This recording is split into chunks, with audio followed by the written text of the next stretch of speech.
지난 2주 동안 교회 내에서 5월을 맞아서 몇 가지 행사가 있었습니다. 첫째는요, 청년부 1박 2일 캠핑이었습니다. 1박 2일 캠핑을 진행하면서요, 정말 많은 섬김이 있었습니다. 조원사님, 이거 제 이름 싫지 말아주세요 하면서 찬조해 주신 분이 얼마나 많았는지 모르고요. 또 기회가 있으면 청년부를 위해서 섬기고 싶다고 말한 청년들을 불러가지고 수비드부터 시작해서 다음날 식사까지요, 마음을 다해 섬긴 이런 청년들의 손길, 이런 부분들을 통해서 1박 2일 캠핑이 진행이 될 수 있었습니다. 1박 2일 캠핑에는요, 청년들만 있었던 게 아니었어요. 돼지고기를 구매할 때 도움 주신 권사님, 돼지고기 양념할 때 도와주신 권사님들, 또 회를 떠주신 집사님, 1박 2일 캠핑을 위해 마음 다해 기도해 주시고 힘 닿는 대로 섬겨주신 손길들, 이 모든 섬김들을 통해서요, 청년들이 1박 2일 캠핑 은혜로 누릴 수 있었습니다. 지난 2주 동안 2가지 행사를 진행했다고 말씀드렸는데요. 두 번째 행사는요, 체육대회였어요. 지난주에 있었죠. 젊은 부부가 모이는 자리가 있었으면 좋겠다라는 의견을 많은 분들이 저에게 주셔가지고요. 그래서 시작한 게 뭐였냐면 증산 덩크였어요. 원래 제목은. 젊은 부부들이 저에게 전사님 저 농구하고 싶어요, 이렇게 얘기를 했거든요. 그래서 시작한 게 증산 덩크였어요. 이 증산 덩크를 한다고 광고를 한 달 전부터 냈는데요. 이 젊은 부부뿐만 아니라 많은 분들이 여러 종목에 참석을 하고 싶다고 저에게 요청해 주셔가지고요. 이름이 증산 덩크에서 뭘로 바뀌었죠? 맞습니다. 체육대회로 바뀌었어요. 체육대회로. 체육대회이다 보니 주체가 젊은 부부에서 이렇게 섬김으로 바뀌게 되었습니다. 주체가 바뀌자마자 제가 섬김 담당 장로님께 전화를 드렸어요. 장로님, 이렇게 체육대회가 될 줄 알았으면 처음부터 제가 말씀을 드렸어야 되는데, 아이고 그렇지 못해서 죄송합니다. 그렇게 말씀드리고요, 증산 덩크가 아닌 체육대회로 준비가 시작된 거예요. 이전에 있던 계획들 싹 다시 시작했어요.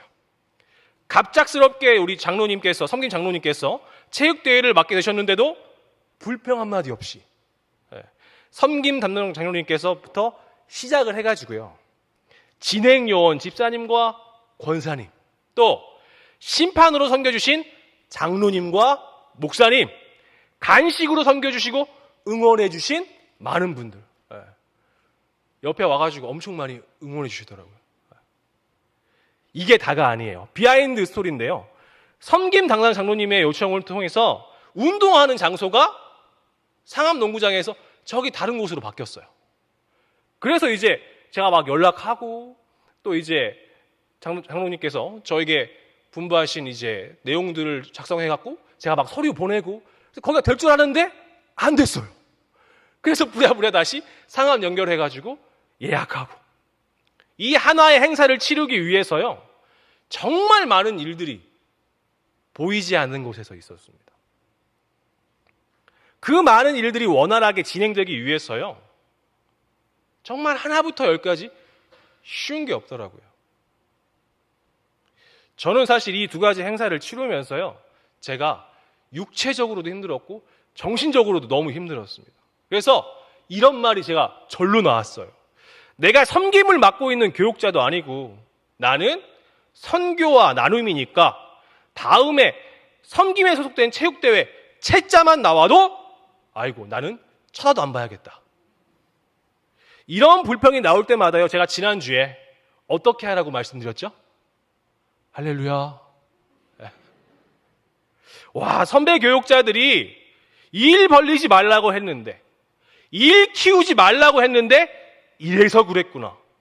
이런 불평이 나올 때마다 제가 지난주에 어떻게 하라고 말씀드렸다고요? 할렐루야. 주님을 찬양합니다. 1박 2일 캠핑에 10명이 넘는 빨간 날이었잖아요. 10명이 넘는 청년들이 참석을 하고요. 그동안 소그룹에 참석하지 않았던 젊은 부부가요, 체육대회 통해서 4가정이 참석했습니다. 체육대회 참석 인원을 40-50명 예상했는데요. 체육대회 마지막 사진, 우리 이성재 목사님께서 찍어주신 그 사진을 보니까요, 50명이 넘게 오셨더라고요. 1박 2일 캠핑과 체육대회에서요, 운동하면, 이거 누가 다칠까 봐서, 이거 해도 될까? 막 이런 두려움. 또 이거 운동하고 뭐 하고 하면, 선생님 이거 또 뒤에서 말 나올 수 있어요. 하는 이런 말 나오는 것에 대한 두려움 때문에요, 씨 뿌리는 것을 멈췄다면요, 아무 일도 일어나지 않았을 겁니다. 아무 일도 하지 않으면요, 정말 아무것도 일어나지 않습니다. 씨 뿌리지 않으면요, 싹이 자라지 않아요. 쉼 없이 씨를 뿌려서 하나님의 때에 싹이 나게 해야죠. 오늘 사도 바울도요, 누군가를 향해 싹이 나는 것에 대해서 크게 기뻐하면서요, 이렇게 말합니다. 우리 10절을요, 다 함께 읽겠습니다. 내가 주 안에서 크게 기뻐함은 너희가 나를 생각하던 것이 이제 다시 싹이 남이니 너희가 또한 이를 위하여 생각은 하였으나 기회가 없었느니라. 생각하던 것이 싹이 났다는 것은요, 내가 언젠가 씨 뿌려야지 라고 생각만 하던 것들을요, 생각만 하지 않고 실천으로 옮겼기 때문에요, 우리의 삶을 통해서, 우리의 실천을 통해서 하나님께서 싹이 나게 해주신 것입니다. 섬겨야지라는 말과 생각은요, 누구나 할 수 있습니다. 하지만 나를 위해서가 아니라요, 대가를 지불하고 누군가를 위해 섬기는 것은요, 누구나 할 수 있는 일은 아닙니다. 나 이렇게 섬겨야 하는데 라는 생각이 아니라요, 삶 속에서 섬김을 실천하는 사람들을요, 오늘 본문에서 사도 바울은 주 안에 있는 사람이라고 말합니다.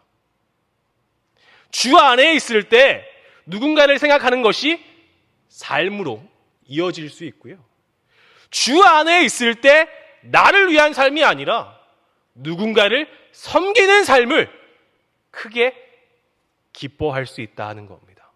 그래서 사도 바울도 이렇게 고백하는 겁니다. 내가 주 안에서 크게 기뻐함은 너희가 나를 생각하던 것이 이제 다시 싹이 남이니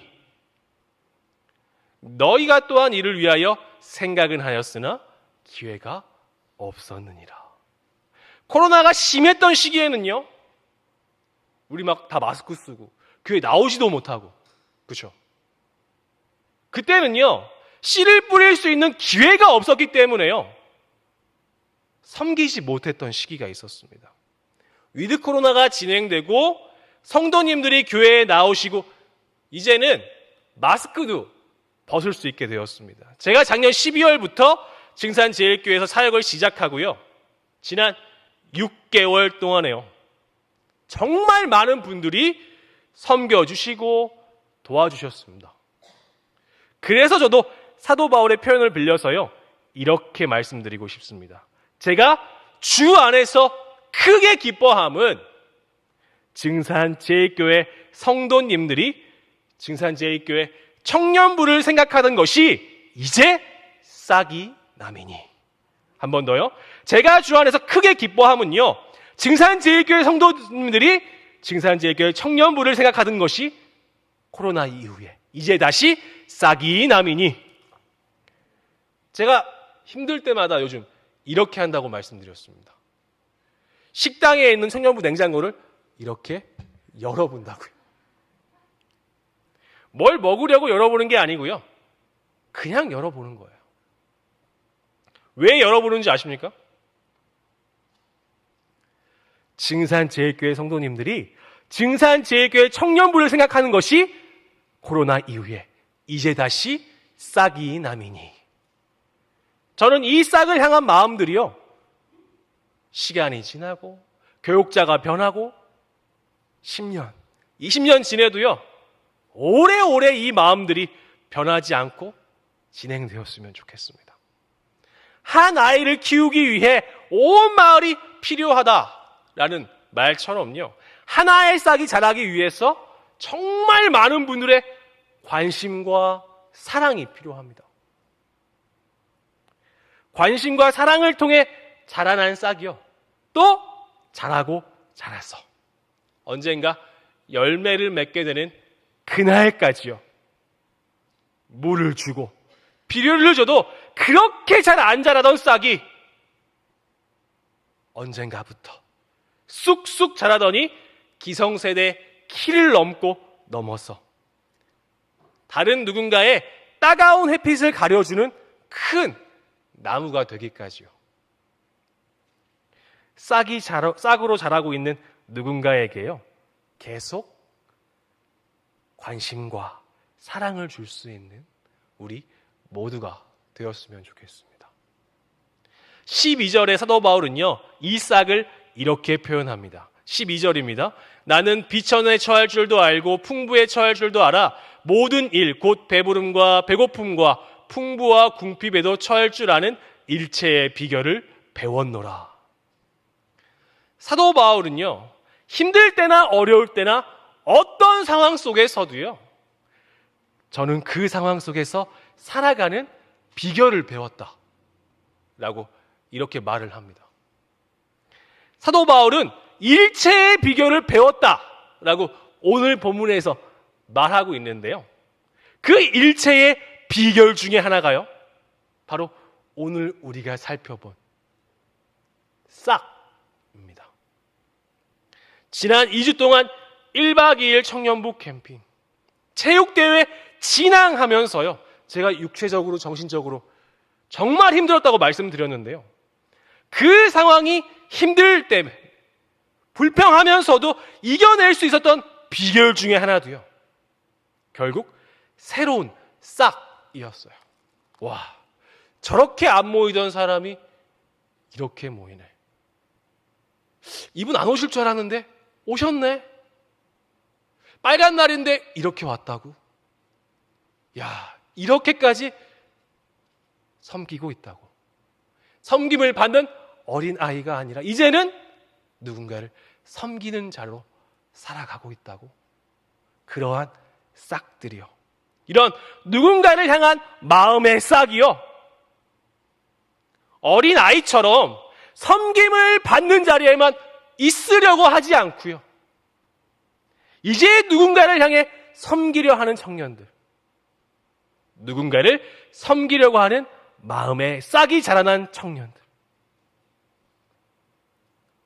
보이는 곳에서뿐만 아니라 보이지 않는 곳에서 누군가를 향해서 수없이 섬겨주신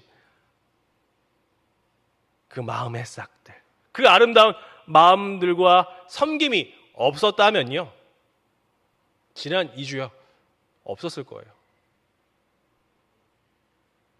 보이는 곳에서뿐만 아니라 보이지 않는 곳에서 오직 하나님의 영광을 위해서 마음을 다해 모든 섬기신 모든 손길들, 지금 이 자리를 빌었어요, 다시 한번 축복하고 싶습니다.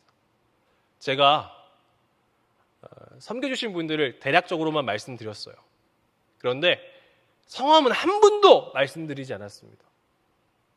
그 이유 딱 하나예요. 나를 위해서가 아니라 하나님의 영광을 위해서 하신 분들이기 때문입니다. 전도사님, 저 이거 찬조한 거요, 제발 주보에 올리지 말아주세요. 하나님만 알아주시면 돼요. 그러니까 제발 전도사님, 주보에 좀 실지 말아주세요. 야, 그 말 한마디 한마디 한 분도 아니고 여러분들이 그렇게 말씀해 주시는데요, 제 마음에 감동이 되었습니다. 그게 아니었으면 지난 2주 제가 그렇게 버티지 못했을 거예요. 10명이 넘는 청년들이 1박 2일 캠핑 때 참석한 것과요, 내 가정이 젊은 부부와 총 50명이 참석한 체육대회가요, 마음을 다해 섬겨주시고 기도해 주신 모든 분들에게요, 힘들고 지칠 때마다 이겨낼 수 있는 일체의 비결이 되었으면 좋겠습니다. 제가 힘들 때 냉장고 열어본다고 그랬잖아요. 그런 것처럼요, 이번 한 주간 힘들고 지칠 수 있는 우리의 현실 속에서, 그 현실 앞에서 마음이 어려울 때마다 내가 주 안에서 크게 기뻐함은 너희가 나를 생각하던 것이 이제 다시 싹이 남이니. 이 말씀 잊지 않고요, 하나님의 영광을 위해서 승리하며 살아가는 한 주간 되시길 주님의 이름으로 간절히 소원합니다.